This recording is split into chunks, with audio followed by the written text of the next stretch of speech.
On the evening of November 27th, 2009, Michael Miller, or Big Mike as pretty much everyone knew him, was stomping around his property in Webster Plantation, Maine, studying his double-wide trailer and thinking through the new addition he was planning.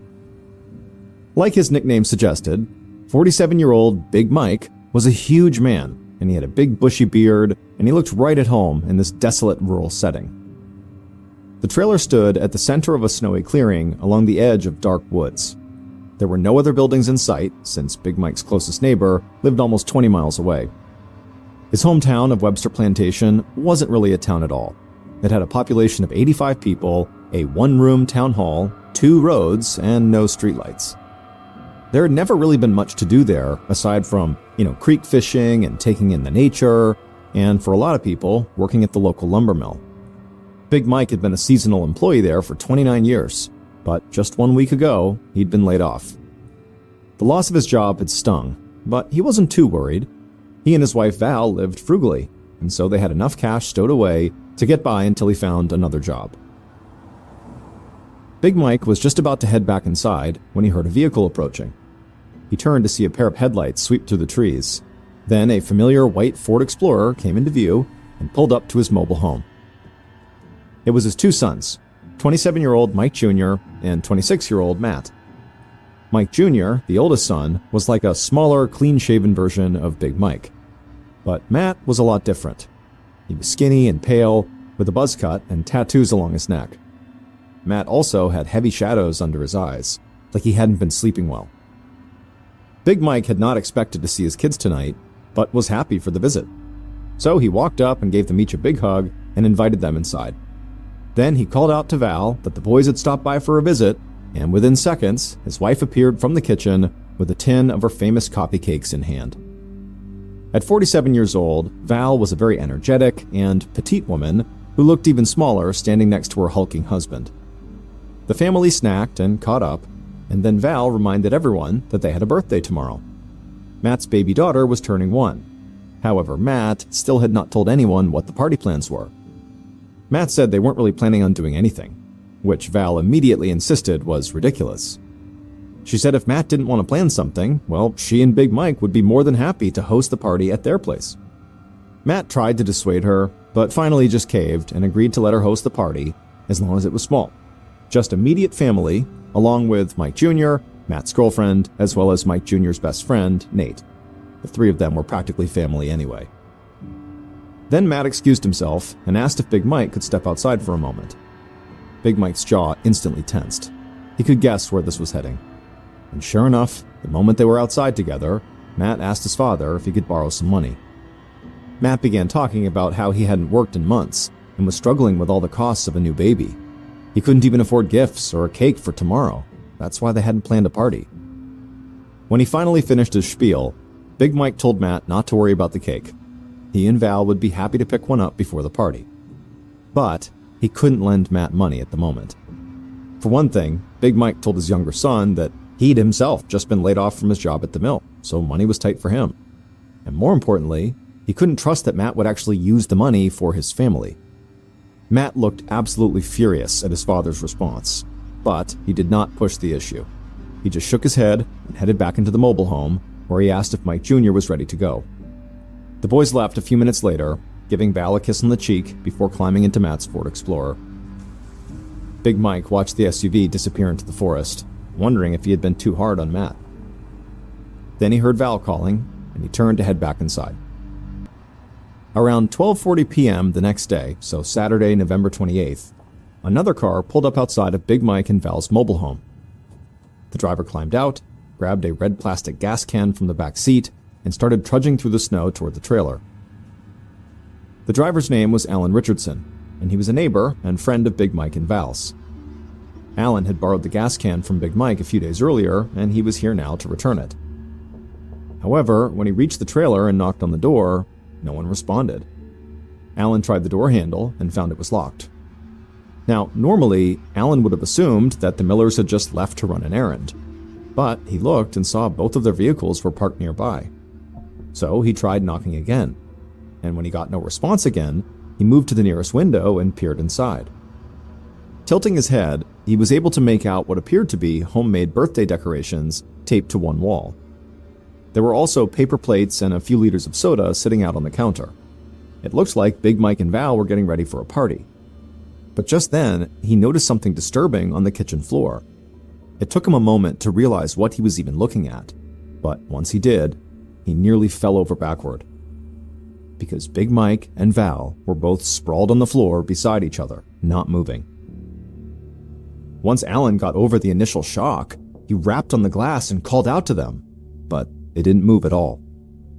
Alan's hands shook as he pulled out his phone and punched in 911. The moment the dispatcher picked up, Alan told them he'd just discovered the Millers unconscious in their trailer with the door locked. He asked if he should break in and try to help them, but the dispatcher told him that could be dangerous. Whatever caused the Millers to collapse could still be in there, whether it was an electrical problem or a carbon monoxide leak or something else. And so the dispatcher instructed Alan to simply wait until the authorities arrived, which unfortunately would take a while since the nearest police station was over 30 miles away. Alan was still waiting nervously outside the mobile home when he heard sirens approaching through the woods. An ambulance rounded a bend in the trees, followed by a police cruiser and a fire engine, and they all pulled up in front of Alan, lights flashing. A police officer wearing a respirator mask told Alan to stand aside, and everyone waited while the firefighters tested the air around the door for carbon monoxide. When they announced that the coast was clear, the police forced open the door and entered the mobile home, followed by a pair of EMTs. And what they found, there in the kitchen, was Big Mike lying flat on his back, staring up at the ceiling, with his legs folded awkwardly beneath him. His wife Val was slumped by his side, with her head resting on his chest. Their skin was waxy and pale, they weren't breathing, and there was a small amount of blood on the floor around them. The EMTs checked for a pulse to be certain, but it was obvious the Millers were dead. And as soon as the EMTs looked more closely, it became clear what killed the Millers, and it was not carbon monoxide. They noticed a small hole in Val's right temple, and a similar one at the base of Big Mike's skull. The Millers had been shot. Meanwhile, Alan continued to wait outside, watching the activity from a distance and calling everyone he knew to tell them about his awful discovery. At the same time, local police and medical personnel continued to arrive one by one until an entire fleet of law enforcement vehicles filled the clearing. Finally, about a half an hour after the EMTs first entered the mobile home, lead investigators Daryl Peary and Brian Strout of the Maine State Police arrived. The detectives stepped out of their car, quickly introduced themselves to Alan, and then said they had a few questions for him. They wanted to know how Alan knew the Millers and why he was visiting that morning. He told them about borrowing the gas can and said that Big Mike and Val were some of his favorite neighbors, as good-natured and helpful as you could find. He also mentioned that he'd been surprised to find the door locked when he arrived. People around here typically left their doors unlocked. The detectives collected Alan's contact information and then told him he could leave. After that, they headed inside. Detective Peary's first thought upon entering the mobile home was just how neat everything was. When he got the call for 2 potential deaths at a trailer in the woods, he'd sort of half expected the place to be a cluttered mess, possibly even a drug den or meth lab. Instead, he found a tidy living room full of family photos and birthday decorations. This was a well-cared-for home, a very crowded home at the moment, since police officers were still busy photographing everything in sight. The detectives slipped through the crowd and made their way to the kitchen, where they found the medical examiner crouching over the Millers. Detective Strout leaned down close to examine the bullet hole in Val's right temple. As he did, Peary commented that there wasn't a lot of blood in the kitchen for a pair of gunshot wounds, and the medical examiner agreed, explaining that the murder weapon had to be a small, underpowered handgun like a .22. The detectives perked up when they heard this, because they knew such a small gun like a .22 would most likely be used at very close range, and if Big Mike was shot up close from behind, it suggested one of two things. Either he had been held at gunpoint and executed, or he knew his killer and trusted them well enough to invite them into his kitchen and then turn his back on them. Just as they were figuring out which was more likely, a police officer hurried over and said they'd just found something the detectives would want to see. Strout and Peary followed this officer to a small room that was full of shelves. They were stocked floor to ceiling with used electronics, stacks of DVDs, tools, and a small arsenal of firearms. Strout and Perry began walking through the room, pulling out random bins to check on the contents. They couldn't imagine what all this merchandise was doing here. But before they could figure it out, there was a commotion outside. The detectives went back to the living room and looked out the window at a young man in his late 20s flailing his arms in frustration while a sheriff's deputy blocked him from entering the front door. The man kept repeating that he needed to see his mother and father, until finally the deputy just said, "I'm sorry, Mike, they're gone." At that point, the young man began to sob. Then he stumbled back to his truck, which was parked alongside all the other law enforcement vehicles. By the time the detectives reached the man, he was sitting in the driver's seat with the door open, repeatedly trying to call someone on his cell phone. Strout and Peary introduced themselves to the young man, who replied that he was Mike Jr., the Millers' oldest son. They asked him why he had come to his parents' place, and he explained that he just heard from a friend that there was some kind of an accident at his mom and dad's place. And so he had rushed over as fast as he could, but he'd never expected to learn that both of his parents were dead. Mike Jr. said he had spent the last few minutes desperately trying to call his younger brother, Matt. Mike wanted to be the one to break the news before Matt heard it from someone else. But unfortunately, Matt wasn't picking up. Now, Mike Jr. set his phone aside and turned to Strout and Peary. He had the look of a man who was in shock. But he said he wanted to help and then offered to tell them anything they wanted to know. The detectives asked him if there was any reason he could think of that somebody might want to hurt his parents. Mike Jr. said what most people say in this situation right after they lose a loved one. He said his parents were great people and everybody loved them. However, as he said this, a worried look came across his face, and he told the detectives that while his dad had worked at the mill, whenever times got tough, he would supplement his income with a lucrative side hustle, operating a pawn shop and loan shark business right out of his mobile home. He said his father also bought and sold prescription narcotics. The whole operation was unlicensed and totally illegal, but this far from civilization, most people didn't care. Big Mike had a long list of regular customers who would often stop by out of the blue. This information cast the murders in a whole new light for the detectives. Big Mike and Val weren't just some respected couple mysteriously gunned down in their family home. They were the owners of a shady, illegal business that very likely could have turned their trailer into a revolving door of unsavory characters. And the detectives figured Big Mike must have had large amounts of cash on hand to run his loan business. Maybe a desperate individual who did business with Mike saw him as an easy target.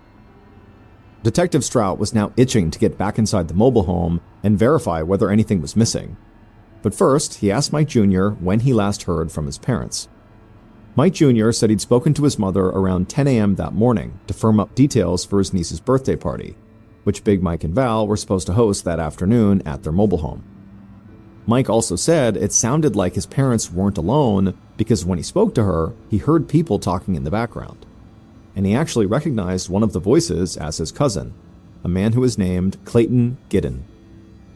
The detectives made a note that Clayton Giddon could have been the last person to see the Millers alive. After they wrapped up with Mike Jr., Detective Strout called the state police headquarters to try to get background information on Clayton. At the same time, Peary went back inside the trailer. He wanted to get a second look at the storage room where Big Mike had been running his business. And when he got back there and looked around at the cluttered space, it was impossible to say for sure whether anything had been taken. That is, until Peary found an orderly stack of ledgers on a shelf. Flipping through these pages, it quickly became clear that Big Mike had kept meticulous records. Everything he'd bought or sold and every dime he lent was marked and dated. And from the information on these records, Peary could see that a safe where Mike stored jewelry and other high-value items was clearly missing. He also couldn't find one ledger book from the set, which looked like it was the one that was used to track Big Mike's loans. And so Peary was thinking more than ever that robbery had to be the motive for the murders when his partner, Detective Strout, came in to join him. Strout said he had just spoken to the office, who had given him an address for Clayton Giddon, Mike Jr.'s cousin.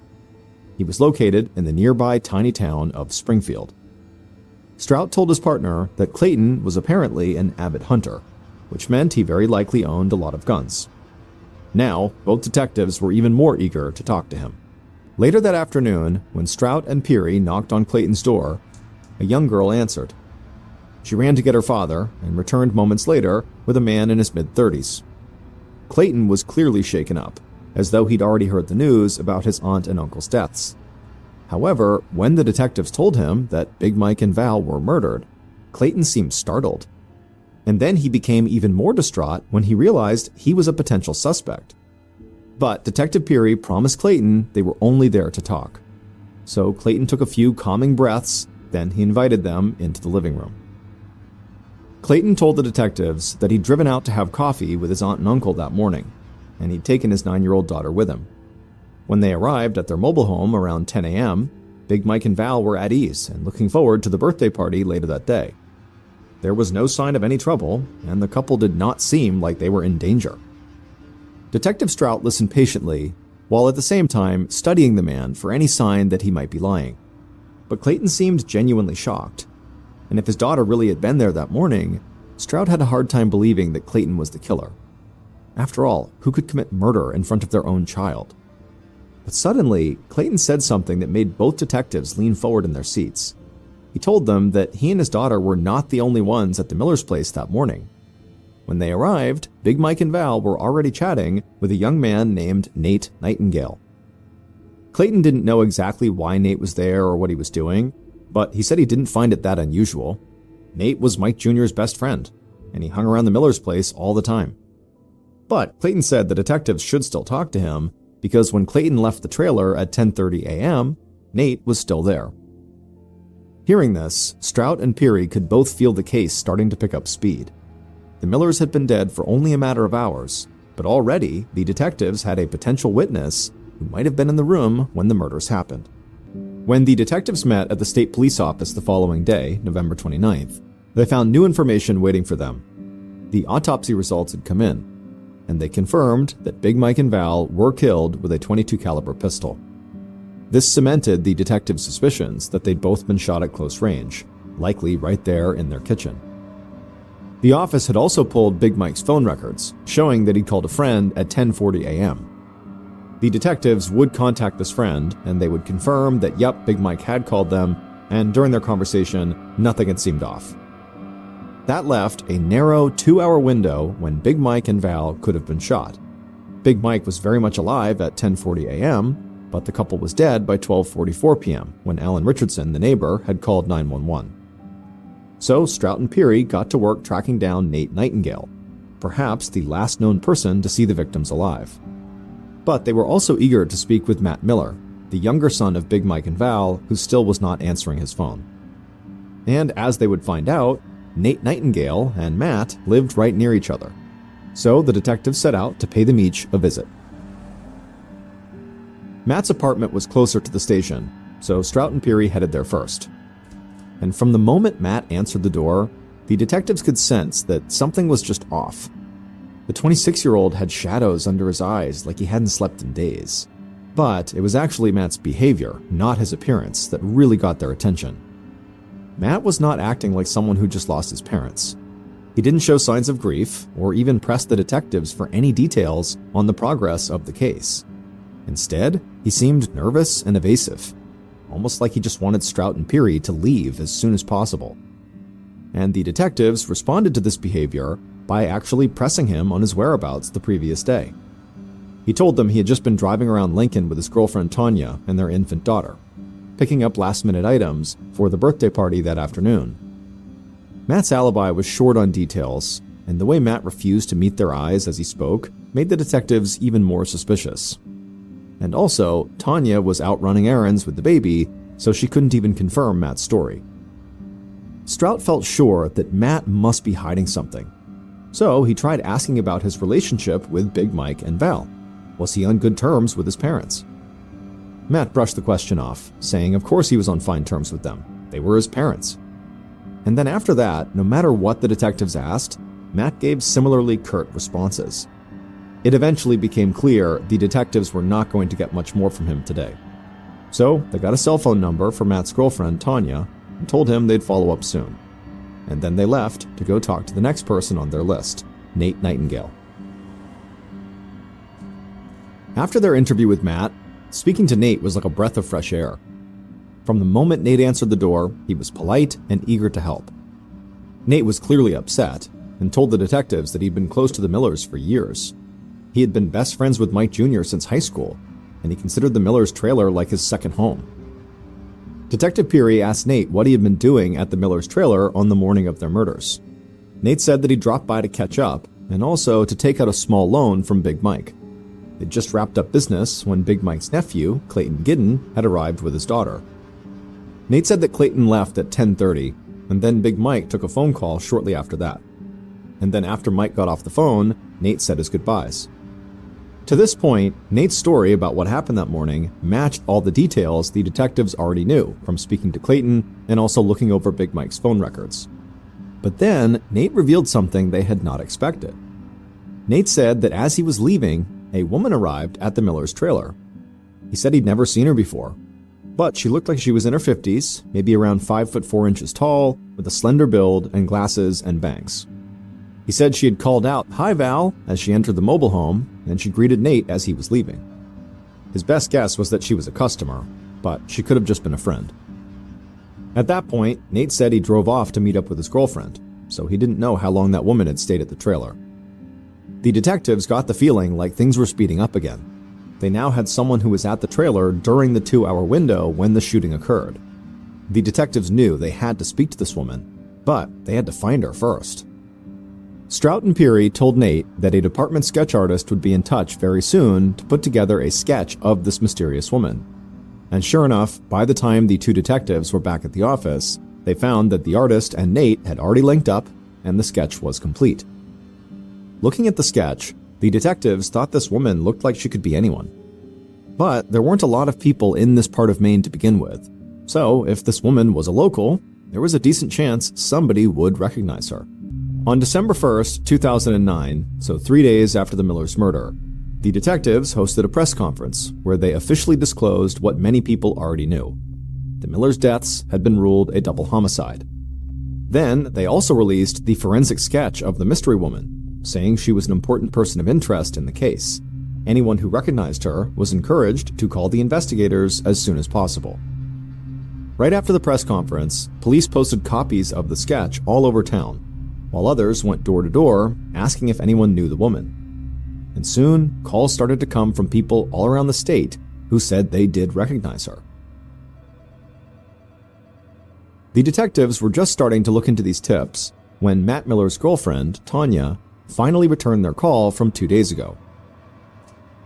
They asked her where Matt had been on the morning of the murders, wondering if she would confirm Matt's claim that she'd spent the morning driving around with him looking for gifts. But instead, Tanya insisted she had not been with Matt at all that morning. She said on Saturday morning, Matt had walked out the door without saying where he was going. And for the next 2 hours, nobody could reach him, which was extremely frustrating considering they were supposed to be getting ready for their daughter's birthday party that afternoon. She said he finally returned around noon, but refused to say where he'd been. The detectives were astonished. Matt had clearly lied to them, and his own girlfriend was now saying that she herself didn't know where Matt was during the time of the murders. They considered driving over to pick Matt up for questioning, but decided to hold off until they could gather more information. The detectives already knew Matt had a criminal record. There was an outstanding arrest warrant out for him for writing bad checks. But now, Strout and Peary wondered if he might be involved in more illegal activity. For the next 3 days, the detectives quietly contacted people throughout the area, pressing for information about Matt.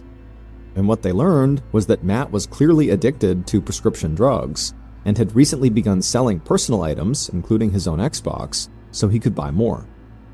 And Matt's older brother, Mike Jr., had told them that Matt had asked his father for a loan on the night before the murders, when the brothers had dropped by. Big Mike had apparently turned him down, most likely because he knew Matt would simply blow the money on drugs. But the most damning tip of all didn't have anything to do with Matt's addiction or his criminal past. A local resident told the detectives they'd seen Matt's white Ford Explorer in the vicinity of his parents' house on the morning of the murders. This was something Matt had never disclosed to the police, and it potentially put him at the scene during the 2-hour window when Big Mike and Val were murdered. At this point, Strout and Peary knew it was time to talk to Matt again. They were not quite ready to charge him with his parents' murders, but the facts were quickly stacking up against him. So on December 3rd, 5 days after the murders, they arrested Matt on that outstanding bounced check charge and brought him in for questioning. Once they put him in a room, they pushed him hard, telling him they knew he killed his parents. And Matt just denied everything, while at the same time becoming increasingly emotional. But after hours of intense interrogation, Matt stuck to his story that he never would hurt his parents, and even the detectives started to wonder if they had it wrong. So they ultimately sent Matt back to a holding cell and then stepped out of the interview room to regroup. And that's when they got a tip that reassured them they were on the right track. A local man called to say that on the evening before Big Mike and Val were killed, Matt had called him up looking to buy a gun. He even specified he wanted a .22 caliber pistol, which, according to the autopsy, was the type of gun used to commit the murders. The man said the firearms sale had not gone through, but the detectives figured Matt still could have kept on looking and eventually gotten his hands on a .22. With this new tip, the detectives marched back into the holding cell where Matt sat on his bed and told him what they'd learned. Matt immediately insisted that the tip was false, saying he never tried to buy a gun that night. But the stress of the interrogation was clearly wearing on him, and finally he broke down and confessed. Not to murdering his parents, but to lying about his alibi. He said that on the morning of the murders, he was meeting with a drug dealer not far from his parents' place. He bought some pills and then went into the woods to take them. He later lied about it because he didn't want to incriminate himself and because he was ashamed that he was off getting high while he was supposed to be getting ready for his daughter's first birthday party. Strout and Peary were skeptical of Matt's tearful confession, especially after all the lies, but they agreed to check out his new alibi and see if there was any truth to it. The detectives began by pulling security camera footage from businesses along the route Matt said he took. It was a very tedious process that took 2 full days, as the detectives scrubbed hours of footage looking for Matt's white Ford Explorer. Strout's eyes were starting to glaze over when Peary suddenly grabbed his shoulder and pointed at the screen. The footage showed a familiar car traveling away from the Miller's place at 11:25 a.m. on November 28th, the morning of the murders. The detectives stared at the grainy footage, slowly realizing what this meant. The footage conclusively showed that the car's driver had lied about their alibi and had been close to the trailer around the time the crime was committed. Strout and Peary leapt into action. They sent officers out to bring that driver in for questioning. But before the arrest warrant could ever be drawn up, Peary's phone rang. He answered it, and there was a woman on the line. Peary did not recognize her voice, but she told him she had vital information about the Miller's case. For a moment, Peary was ready to write this off as just another bad tip. He and Strout had been fielding calls all week from people who claimed to recognize the mystery woman from the forensic sketch, and every one of those calls had been a dead end. But this one was different. The caller didn't mention the mystery woman at all. Instead, she said she actually knew who killed Big Mike and Val. And as the detectives listened to her story, the last piece of the puzzle fell into place. Based on the evidence collected at the crime scene, security camera footage, and interviews conducted throughout the investigation, the following is a reconstruction of what police believe happened to Michael and Valerie Miller on the morning of November 28, 2009. Early that morning, the killer was home in their apartment, rifling through drawers in search of something, anything, that they could quickly turn into cash. They'd already pawned or sold their video game console, DVD player, and sound system, along with pretty much everything else of value. Now they were broke again and getting desperate. Suddenly, their hand closed around a metal grip. They pulled the object from the drawer, and they felt a rush of exhilaration as they stared down at the .22 caliber pistol in their hand. It wasn't what they'd initially planned to sell, but this gun could get them all the cash they needed. A few hours later, the killer was standing in the Miller's mobile home, talking to Big Mike in the kitchen. After their desperate morning search, the killer finally felt calm. Finally, the conversation with Big Mike moved past chit-chat to business. The killer pulled the pistol from their jacket and held it out, asking how much Big Mike could offer for it. The killer wasn't here to shoot Big Mike. they had come to pawn the gun. Big Mike looked the weapon over thoughtfully, then gave his answer. The killer blinked, then shrugged and nodded, feeling a bit disappointed. It was less than they had hoped for, but probably a fair offer for the tiny pistol. Big Mike handed the gun back over and said he would need to grab his business ledger from the storage room, and then he turned, but before Mike took a single step, the killer's finger brushed against the trigger. The hammer was still cocked from Big Mike's examination, and the gun went off. The killer jumped from surprise as Big Mike collapsed, his enormous body slumping to the floor of the kitchen. Val screamed and rushed into the room, instantly dropping to her husband's side. In an instant, the killer realized what they'd just done. They had shot Big Mike in the head. Maybe Val would believe this was an accident. Maybe she wouldn't. But right now, all the killer wanted was for her screaming to stop. Without really understanding why, the killer raised the gun and fired, this time on purpose.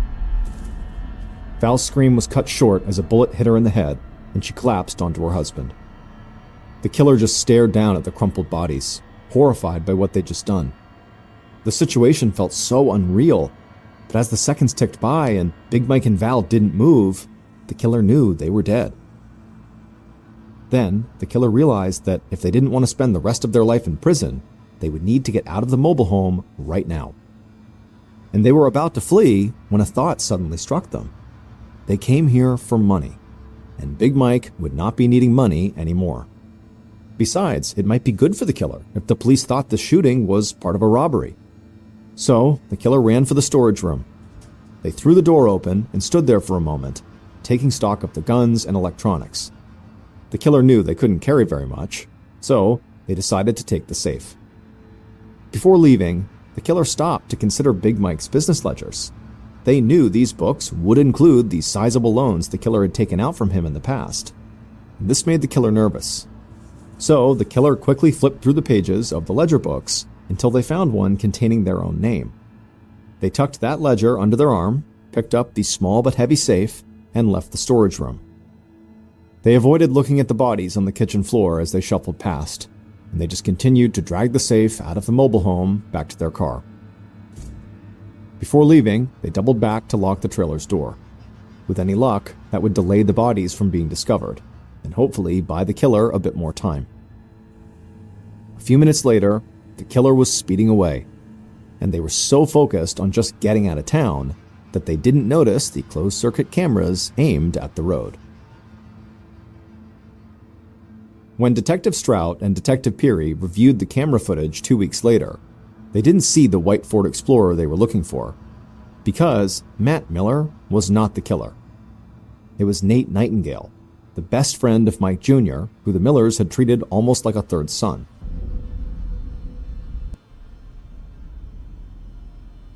The woman who had called in with a hot tip was Nate's girlfriend, and she told Strout and Peary that Nate had come to her and confessed to the crime. Nate was arrested on December 12th, and shortly after that, he would admit to everything. He said he really had gone to the Miller's place intending to pawn the gun. He needed the money so he could go Christmas shopping with his girlfriend. But while he was showing the gun to Big Mike, it went off by mistake, and when he realized what he had done, he panicked and intentionally killed Val. Nate also admitted to fabricating the story about the mystery woman. He said she was just a red herring to keep the police off his tail. She didn't exist. Detective Strout and Peary didn't like to admit this, but Nate's ploy almost worked. The search for that mystery woman burned up a lot of their time, and if they hadn't stumbled upon the security camera footage of Nate's car, it might have saved him. But now that they knew the truth, they looked at the forensic illustration again, and they noticed something they hadn't before. The woman in the sketch looked shockingly similar to Nate Nightingale himself, down to the narrow face, thin nose, and glasses. Nate had intended to throw the police off his trail with this mystery woman, but as he gave them details for the sketch, he sort of subconsciously wound up describing himself. It was almost like his guilt over murdering the people who helped raise him was so great, he could not let himself get away with it. Nate was sentenced to 40 years in prison for murdering Val. Big Mike's death was treated as manslaughter, for which Nate received 15 years to be served concurrently. Big Mike and Val's sons, Mike Jr. and Matt, sat stone-faced at the sentencing, while Nate tearfully apologized for destroying their family. Neither brother responded, but they stayed and watched while he was led away in handcuffs. Ever since, the two brothers have celebrated Matt's daughter's birthday a week early so that on November 28th, they can also remember their parents. A quick note about our stories: they are all based on true events, but we sometimes use pseudonyms to protect the people involved, and some details are fictionalized for dramatic purposes. On October 10th, 2003, Karen Pinnell was spending a Friday evening alone with her two cats at her apartment just outside of Tampa, Florida. Karen loved the Florida lifestyle, the beaches, scuba diving, nightlife, all of it. But the 39-year-old was happy to have some time alone at home by herself that night. She had a really early shift the following day as a customer representative at Tampa's busiest airport. So she just wanted to relax tonight and then go to bed early and get a good night's sleep. Karen grabbed her cell phone and ordered a pizza. Then she sat down on the couch, turned on the TV, and zoned out while she waited for her food to arrive. Karen was beautiful, with long wavy brown hair and dark eyes. She was a former model and flight attendant who had always had more men chasing her than she knew what to do with. There were so many boyfriends, in fact, that Karen came up with nicknames like Car Guy and Doctor Pilot to help her friends keep the cast of characters straight. And Karen could get entire rooms full of people to burst out laughing whenever she talked about all these guys she had dated because she told great stories and had a great sense of humor. Karen's sense of humor made her perfect for her job at the airport, where she spent her days at work helping stressed-out travelers, and she always managed to do it with a smile on her face. But Karen's easy smile hid the fact that she was actually having a hard time in her personal life. 2 years earlier, Karen had been through a really bad divorce. Then, right after that, she had been diagnosed with multiple sclerosis, or MS for short, which is a debilitating disease that can lead to nerve damage, blindness, and even paralysis. And recently, Karen had begun having blackouts from her MS, and it made her worry about the future. She knew that her MS would likely only get worse. On the couch, Karen watched the end of a TV show. Then she stood up and walked outside to get her mail. She took a stack of envelopes out of the mailbox and then headed right back inside to the couch. As she sat there, she flipped through the envelopes and tossed all but one of them on the coffee table. Karen stared at the remaining envelope in her hand, and she could feel her shoulders tense up. It was a bill from her doctor's office. Karen opened the envelope and scanned over the bill. She almost felt like crying. Her health insurance did not fully cover the cost of the steroid injections she was getting for her MS, and so she owed her doctor thousands of dollars. Karen had gotten a judge to require her ex-husband to increase his alimony payments to help her pay her growing medical bills. But her ex-husband was still trying to fight the judge's ruling, so she wasn't actually getting any of the money that she really needed. She tossed the doctor's bill onto the table with the rest of the mail and tried her best to relax and keep watching TV. But she just kept thinking about her ex-husband, and that stressed her out even more. Karen had been married for 5 years to a handsome scuba diving instructor named Jeff. The first years of their marriage had been some of the happiest in her life, and there were still times when Karen wished that she and Jeff had never split up. But the court battle over the alimony payments had shown her an ugly side of Jeff. So Karen often tried to remind herself that getting divorced had definitely been the right thing to do. And Karen's friends and her brother Michael always tried to reassure her that she had been right and that things were going to get better. They told Karen she was beautiful and smart and that she would find the perfect guy for her. Karen appreciated her friends' and family's support, but she knew they were subtly trying to get her to date more respectable guys than some of the ones she had been involved with recently. A coworker had told Karen flat out that some of the guys she had dated seemed dangerous, especially the biker with a serious drug habit and a bad temper. Karen had always thought of herself as someone who could handle men. After all, she had grown up with 5 older brothers, and her mother had died when Karen was only a little girl. So Karen was used to being the only woman surrounded by men. But she knew her coworker was right about some of the guys she'd been seeing, and Karen worried that her confidence around men had made her overlook some of her recent boyfriend's red flags. In fact, the biker that Karen had dated had gotten violent with her on multiple occasions. He had screamed and shouted at Karen, and he had thrown things across the room at her. Karen had stood her ground and fought back when this happened, but but of course it was a really bad situation. The sheriff's department had even been called 3 different times to break up domestic disputes between the couple. On the couch in her living room, Karen flipped through the TV channels and tried her best to push away thoughts of her ex-husband, her violent ex-boyfriend, and the huge medical bill she was facing. Her 2 cats hopped up on the couch and sat on either side of her. Karen lightly scratched their chins, and as she did and the cats began to purr, Karen felt herself start to calm down. But then her phone rang. Karen leaned forward, trying not to disturb her cats, and grabbed her phone off the table. She saw the caller's number. It was her latest boyfriend, a car salesman named Tim Permenter. Karen answered the phone, and Tim almost immediately said he wanted to drop by to see her. But Karen thought she knew what Tim really was saying, and frankly she was not interested in having a romantic evening that night. She wanted to be left alone so she could watch TV, eat pizza, hang out with her cats, and then just go to bed. So she told Tim that she didn't have the energy to hang out with him that night, but maybe another time. A little while later, the doorbell rang. Karen thought her pizza had finally arrived, so she got up and went over to the door. But when she opened it, it was not the pizza guy, it was Tim. Karen was annoyed because she'd literally just told him that she did not want him to come over tonight. But Tim said he would not be there long, he was going to stay with friends in a cabin at a nearby lake, so he just wanted to drop by to check on Karen before he headed out. And he'd also brought a small gift because he could tell she'd been stressed out lately and he thought it might cheer her up. Tim handed Karen the gift. It was a calendar with pictures of kittens on it. Karen thanked Tim for the gift and she let him inside. They would sit and talk for a bit, and then eventually Tim would leave the apartment and drive off to meet his friends at the lake.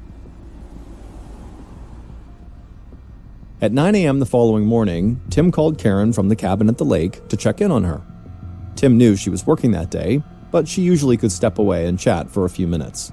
But Karen didn't answer the phone, and when Tim tried calling her again a couple of times, the calls all went straight to Karen's voicemail. Tim and Karen had met 3 months earlier, and Tim had basically fallen for her right away. Even just the way the two of them had actually met seemed like fate to Tim. Karen had been looking at a car at the Volkswagen dealership where Tim worked, but at the time she was working with another salesman. But when she came back to the dealership for a second look at the car, that other salesman was not working, so Tim took over. And he had sold Karen a new black Jetta and asked her out on a date that afternoon. Tim had been a regular at Karen's apartment ever since, and on days when they weren't going to see each other, they almost always talked on the phone. So that morning, Tim was a bit concerned that Karen hadn't picked up any of his calls or called him back. This just was not like her. But there was a chance that Karen was just really busy at work, so Tim called her work phone at the airport. But he quickly found out that Karen's coworkers were also very concerned about Karen. Karen had not shown up for work that morning, and she hadn't called in to say she wouldn't be there. Karen's coworkers said that was not normal at all because she was one of the most reliable people at her job. The second Tim heard that, he left his friends at the cabin, he jumped in his car, and sped to Karen's apartment. He knew something was wrong. When Tim arrived at about 10:30 a.m., he saw Karen's black Jetta still sitting in the driveway, which was strange. If she was home, why wasn't she answering her phone? Then Tim walked up to the front door, and he could see that it was open a few inches. Alarmed, Tim pushed the door the rest of the way in, stepped into the apartment, and yelled out for Karen. But the second he walked forward into the small dining room, he knew that Karen would not be answering back. Tim saw Karen lying on the floor in a pool of blood. Her upper body was covered with deep wounds, and when Tim touched her skin, Karen was cold. Tim grabbed his phone out of his pocket and dialed 911. His voice cracked as he told the dispatcher that he needed help right away. His girlfriend was on the floor, covered in blood. After Tim got off the phone, he just ran outside and began vomiting. A few minutes later, Tim was still bent over, struggling to catch his breath, when he saw 2 sheriff's deputies step out of their cruiser. Tim wiped his mouth and motioned the deputies over towards Karen's front door, and then he continued to throw up. After walking past Tim, one deputy went inside the apartment while the other brought Tim over to the cruiser to have him sit down inside and try to calm down. The deputy told Tim that he really needed to collect himself because soon they would need to question him about what happened. Tim nodded and then put his head in his hands. About 30 minutes later, just after 11 a.m., crime scene analyst Anna Cox arrived at Karen's home. Cox went inside and saw the place was already crawling with police. She made her way through the crowded apartment to the dining room, and she saw that the walls were covered with blood spatter. She thought the pattern of the blood suggested there had been a struggle and that Karen had tried to escape from her attacker. Cox crouched down near Karen's body. She saw smaller cuts on Karen's forearms that supported the theory that Karen had tried to fight off her killer. Those cuts on her arms were defensive wounds that someone suffers when they try to hold off a frenzied knife attack with their bare hands. Looking at the pool of dark blood on the floor under Karen's shoulders, Cox was struck by how hard this woman must have fought to try to stay alive, and Cox was determined to make sure that fight had not been for nothing. She couldn't do anything to change what had happened to Karen, but Cox would use every piece of evidence at the scene to help investigators find the person who had committed this horrific crime. Police officers told Cox that the sliding glass doors in the back of the apartment appeared to have been broken into. They thought that might suggest some kind of burglary, and Cox could see Karen's handbag turned upside down on the kitchen counter, which seemed to reinforce the burglary angle. But looking at the bloody body at her feet, it was hard for Cox to believe someone would do that to another human being just for the contents of a purse. But just then, Cox happened to glance at the wall near Karen's body, and for a second, it was like everything else in the room disappeared. 3 capital letters, R-O-C, were handwritten in blood on the wall about a foot above the floor. Cox looked more closely at Karen and saw blood on the tip of her index finger. Then Cox looked back at the wall, totally stunned. Had Karen spent her final moments writing a message in her own blood? Suddenly, Cox felt like she was in a Hollywood movie. In 10 years of scouring crime scenes for evidence, she had never seen anything like this, the last words of a victim written in their own blood. And she knew the first job of the investigative team would be to try to figure out what the letters R-O-C meant. As crime scene analyst Anna Cox remained fixated on the bloody letters written on the dining room wall, lead detectives Sergeant Michael Holbrook and Larry Nelvin walked out of Karen's apartment. The detectives had met with Cox, and they had conducted a thorough search of every room in the house. Now they wanted to talk to Karen's boyfriend, Tim, who was still sitting in the back seat of the police cruiser parked in front of the apartment. When police had first arrived, Tim had been a complete wreck, vomiting constantly on the ground. But when he stepped out of the cruiser and joined the detectives, he was now much more calm, and he said he wanted to help in any way he could. Tim told the detectives that he had stopped by Karen's place the night before to give her a gift, that kitten calendar, before he headed off to see his friends. Detective Holbrook wanted to know why Tim did not spend the night with Karen, and Tim said he knew Karen had to wake up for work, which is why he had made plans to stay with his friends at a place on Moon Lake, 30 miles away. Tim said he'd left Karen's at about 7:30 p.m., and as far as he knew, Karen was going to eat some pizza, watch some TV, and then go to bed. Holbrook didn't say anything, but Tim's story sounded plausible.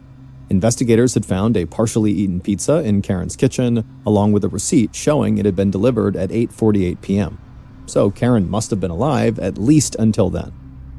Tim told the detectives that he had gotten worried about Karen that morning when he learned she had not gone to work, and so that was why he had drove back to her place to investigate. And of course, that was when he made his horrifying discovery and called 911. The detectives asked Tim if there was any other information he could think of that might help their investigation. Tim thought for a second, and then he looked back up at the detectives and said there was something else they should know, but it really didn't have anything to do with Karen. Tim knew investigators would check into his own criminal record, so he wanted to be upfront with them.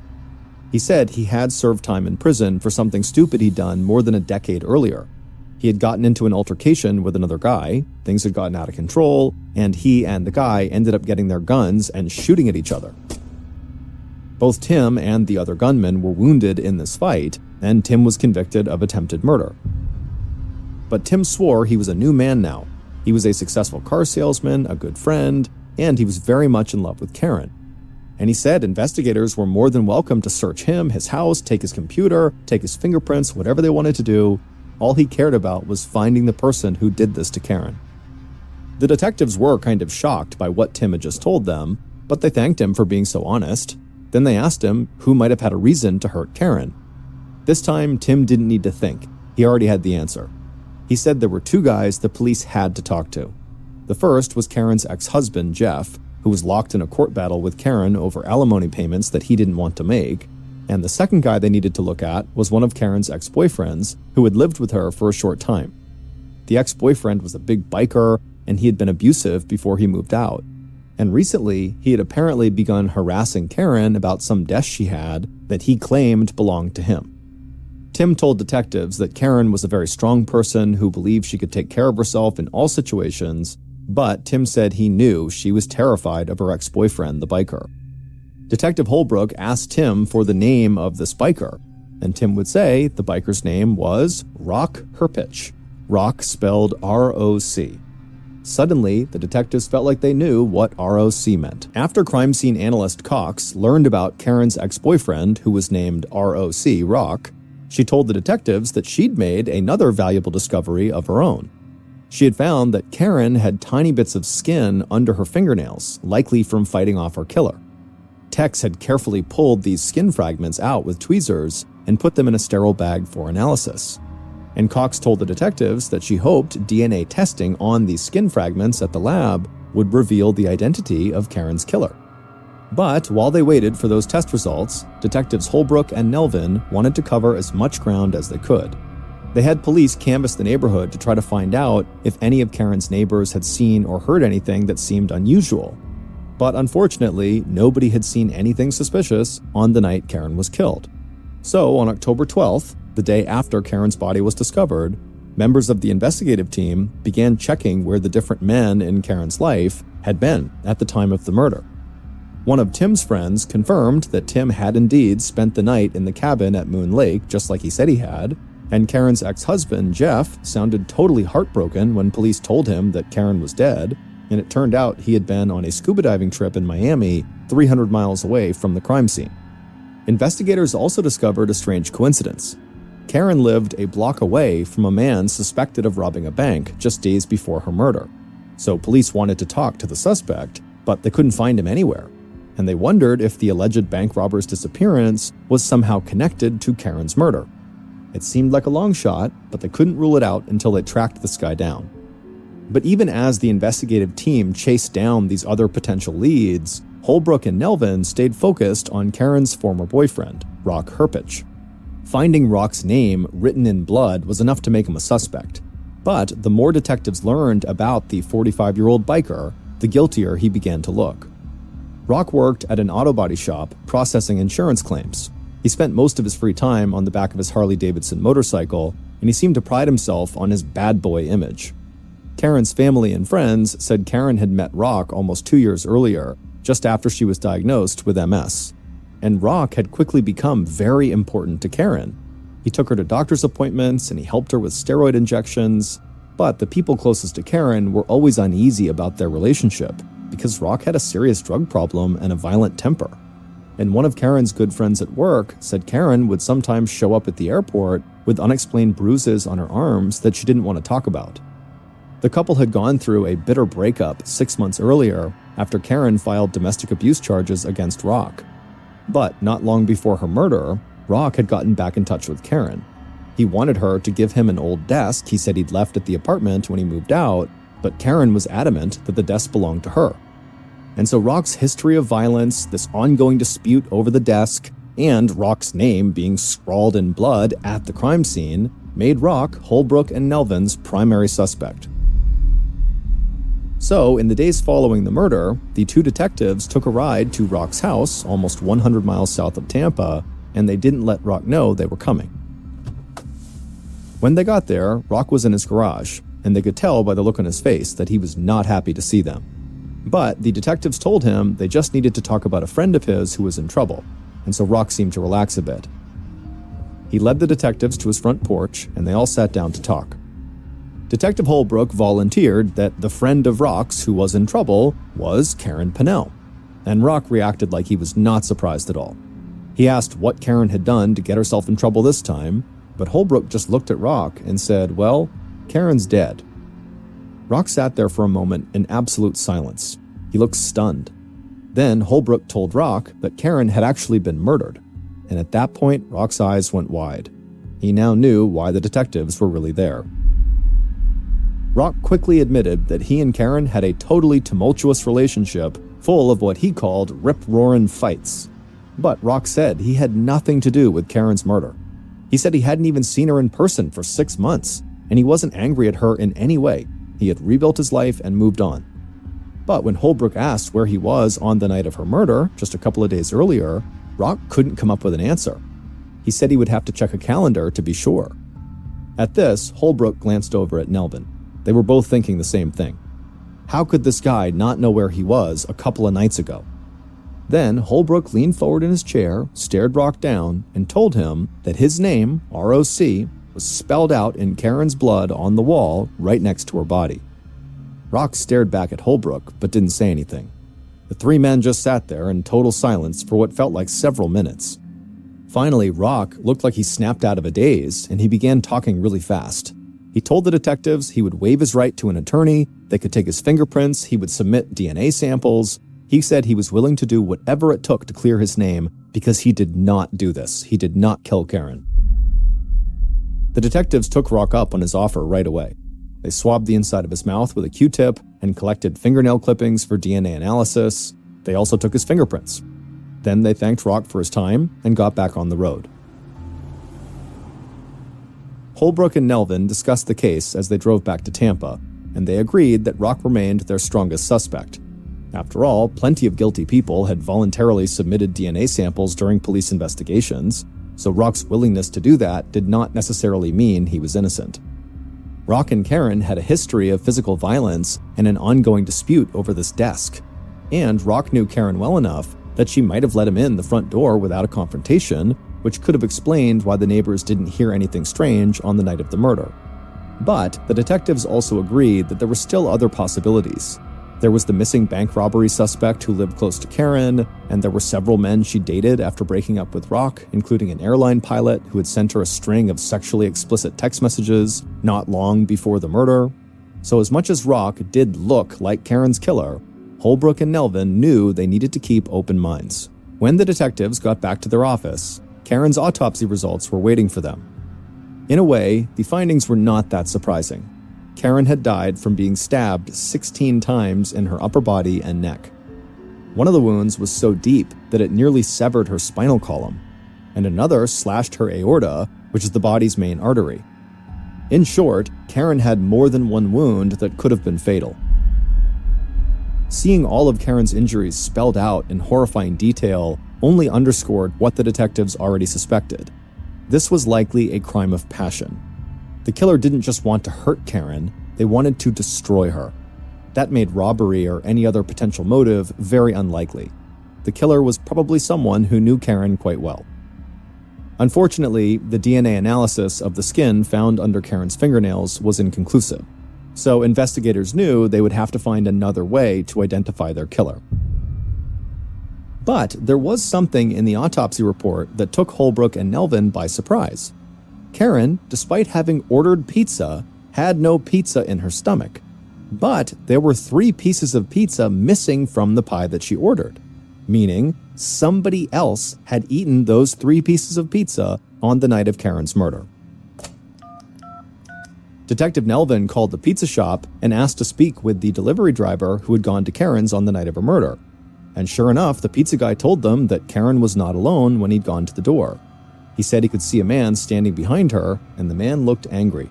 So the pizza guy had just dropped off his delivery and headed back to his car as quickly as possible. By the end of that call, Detective Nelvin was pretty sure that angry man in Karen's apartment was the killer. On Thursday, October 16th, so 6 days after the murder, Karen's grieving family had a viewing for Karen at a funeral home in Pensacola, Florida. The undertakers had made a heroic effort to hide all of Karen's stab wounds, but there was only so much they could do. So Karen's brother, Michael, had to adjust her bouquet of flowers to hide the defensive wounds all over one of her hands. The funeral chapel was special to the Pinnell family. Karen's mother had been memorialized there in 1972 when Karen was just 8 years old.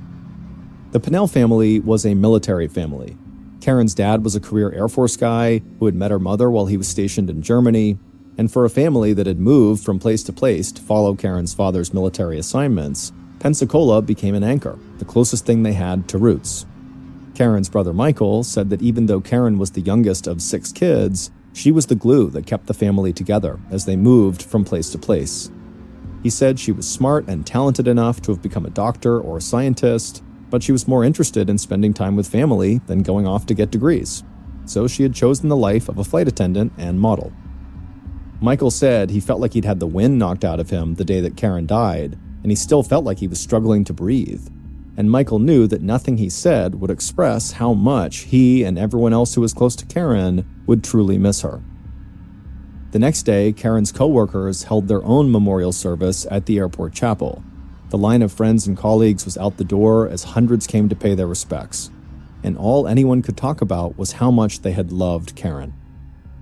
While Karen's friends and family mourned her loss and celebrated her life, the police started to eliminate potential suspects and really began to hone in on just Karen's ex-boyfriend, Rock Herpich. The suspected bank robber who lived near Karen turned himself into police, and he was not Karen's murderer. He had been far away from Karen's apartment on the night she was killed. Detectives Holbrook and Nelvin also tracked down the airline pilot who had been sending sexually explicit text messages to Karen, and he had a strong alibi too. He was flying a plane over the Middle East when Karen was murdered.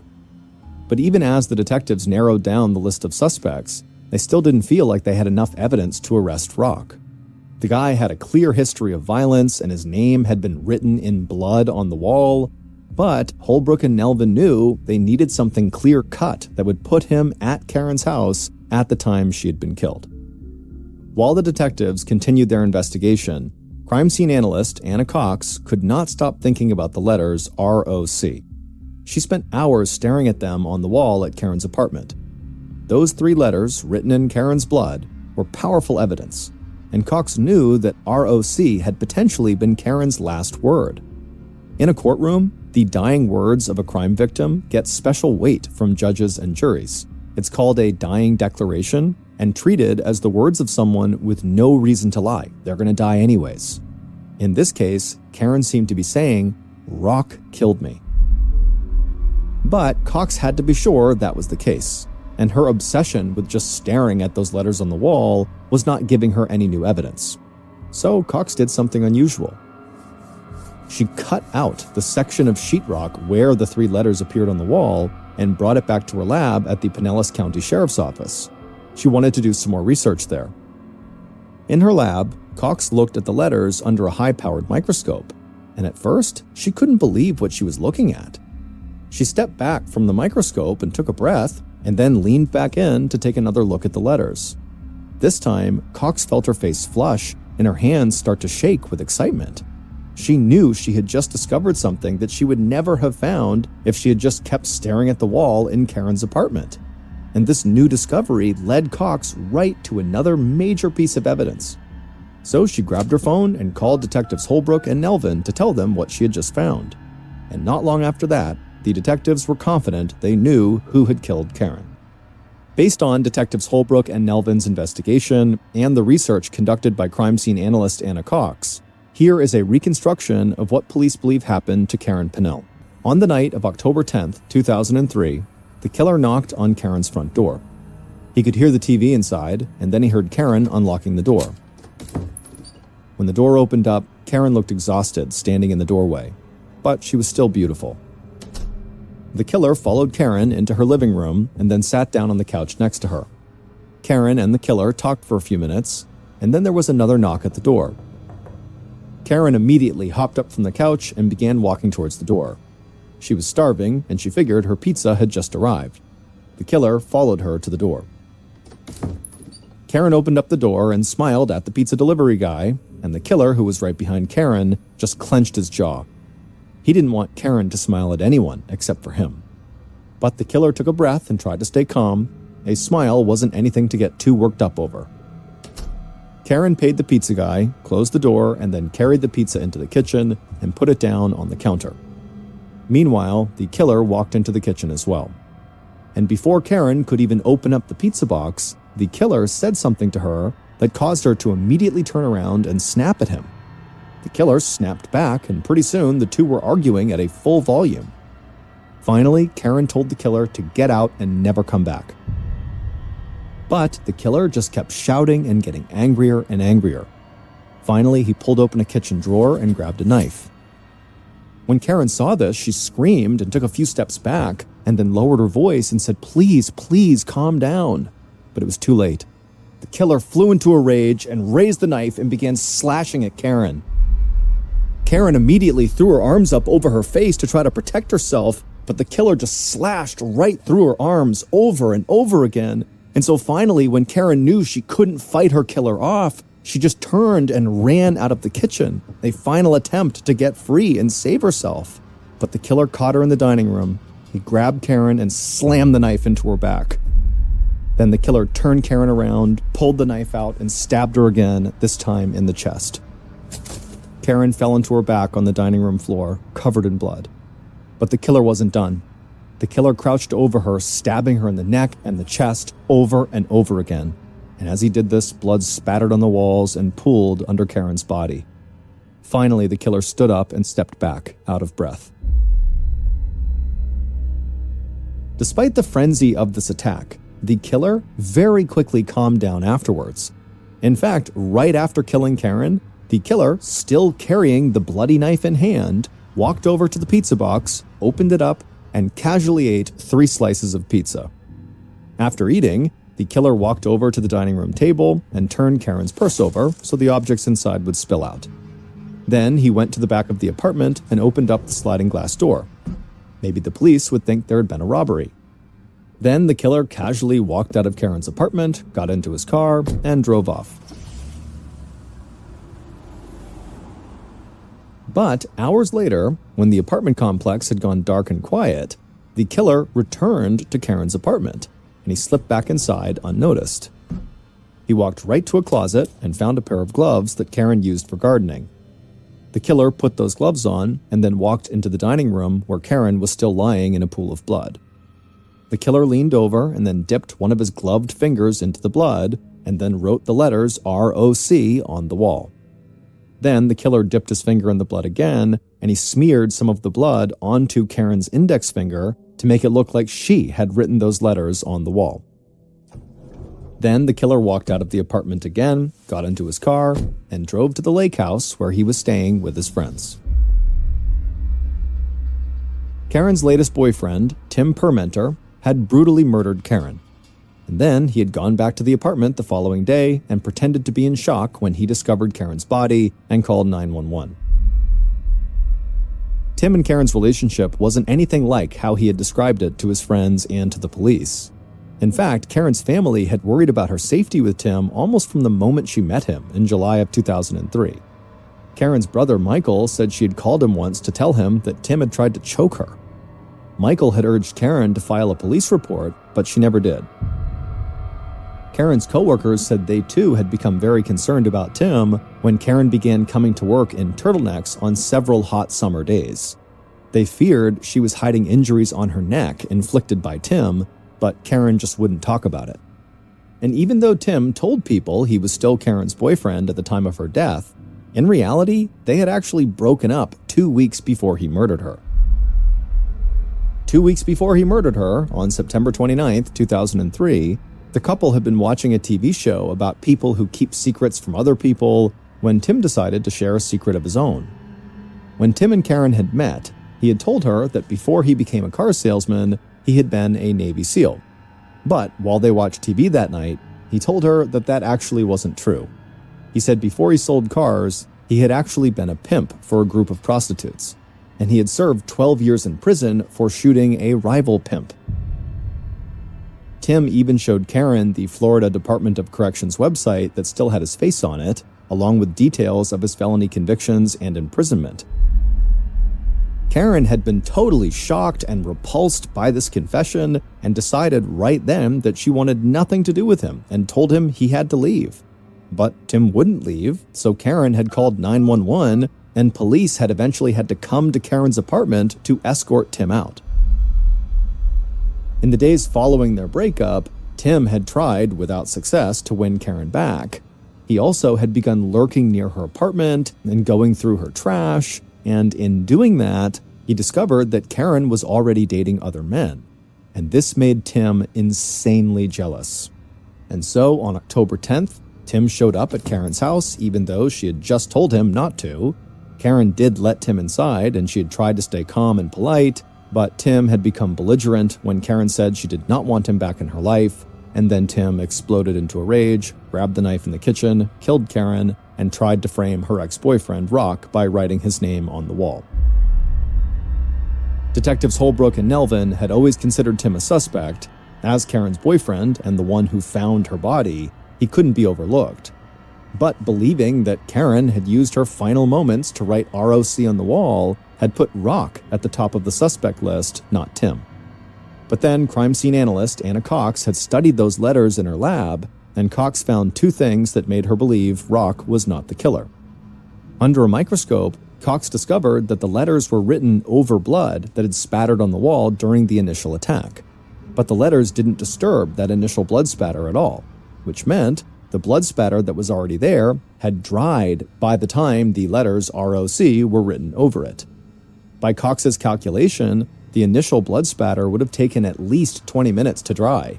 That meant for Karen to have written those letters, she would have had to be conscious for at least 20 minutes after she was stabbed multiple times, and with the severity of the wounds Karen had suffered, that was extremely unlikely. Cox also confirmed that the letters on the wall were written by someone who was right-handed, and Karen was left-handed. That was something her family had told police during the course of the investigation. So Karen could not possibly have written those letters. It had to have been her killer. Cox called the detectives to let them know, and that was great news for Rock Herpich, because police did not believe Rock wrote his own name in blood at the murder scene. And Rock was deeply grateful for Cox's discovery. He would say science saved his life. With Rock no longer a suspect, the detectives focused on Tim. Detective Nelvin obtained cell phone tower data from the night of the murder, and it showed that Tim had called his friend at the lake at 9:32 p.m. from a spot that was actually near Karen's apartment. Tim had told police that he'd left Karen's by 7:30 p.m. to go to the lake, but the phone records suggested he was still in or near Karen's apartment 2 hours after that. The detectives brought Tim in for a second round of questioning. They told Tim they were sure he had lied to them about the time he had left Karen's apartment to avoid suspicion in her murder. They also told him that his fingerprints were all over the pizza box delivered to Karen's home that night. As the detectives continued to throw questions at Tim, he had no answers. He just sat there in the interrogation room covering his face for a long time. And Detective Holbrook said that when Tim did finally look up and look him in the eyes, it was like Satan had suddenly entered the room. Tim was ultimately convicted of murder and sentenced to life in prison without parole. Years after Karen's death, her brother Michael said publicly that he didn't want people to remember Karen just for her murder. He wanted people to remember her for who she was, an engaging, brilliant, beautiful woman.